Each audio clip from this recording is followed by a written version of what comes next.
Nous sommes avec Serge de l'association UNAFAM. Bonjour Serge. Bonjour. Est-ce que vous pouvez m'expliquer déjà ce que ça veut dire UNAFAM? Alors c'est l'Union nationale des parents et amis de personnes en souffrance psychique, qui sont hospitalisées ou non, qui sont diagnostiquées ou non, en soins ou non, mais en tout cas qui vont aider les familles à passer ce cap difficile, surtout des premières décompensations. Décompensation, ça veut dire la première crise. Voilà. Donc ça, c'est souvent un moment difficile pour les familles et le soutien est vraiment nécessaire. Donc nous, on apporte une écoute, un accueil téléphonique. Au niveau national, il y a un accueil psychologique, il y a un accueil famille qui permet de passer les crises comme ça. Et au niveau du canton d'Arles, on a une antenne téléphonique aussi qui permet d'accueillir et d'aiguiller les personnes dans le parcours qu'ils vont faire.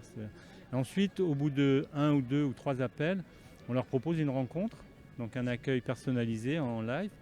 Et là, on écoute et on va juger, on est toujours 2, et on va juger de la pertinence de ce qu'on va proposer à cette personne, c'est-à-dire groupe de parole, atelier prospect.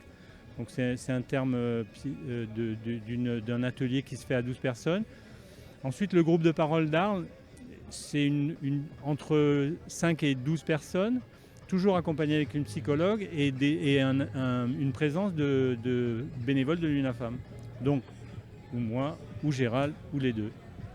Et si par exemple on veut venir vous aider, être bénévole, comment ça marche? Alors là, il y a un parcours de formation qui se passe souvent à Paris. Première formation, c'est comprendre la maladie, en tout cas connaître l'UNAFAM, comment elle fonctionne, son histoire. Ça, c'est la formation initiale. Ensuite, il y a la formation accueil, qui est une formation importante. C'est la formation qu'on a fait tous les deux pour pouvoir être accueillants, justement. Donc là, c'est une formation qui dure 2 ou 3 jours, ça dépend des endroits. Et bien sûr, elle est financée par l'UNAFAM, donc c'est gratuit et on est logé pendant le stage. Ensuite, il y a d'autres formations. Là, je me suis proposé, moi, de faire le parcours pénal, parce qu'on sait qu'il y a beaucoup de personnes en souffrance psychique qui sont ou dans la rue ou aussi en détention. Donc là, pour l'accueil des familles, ça peut être important aussi. Donc vraiment un accompagnement complet des familles qui ont besoin d'un soutien émotionnel ou juridique ou tout ça, quoi. Exactement. Voilà. Super, en tout cas merci pour votre engagement et merci pour le temps accordé.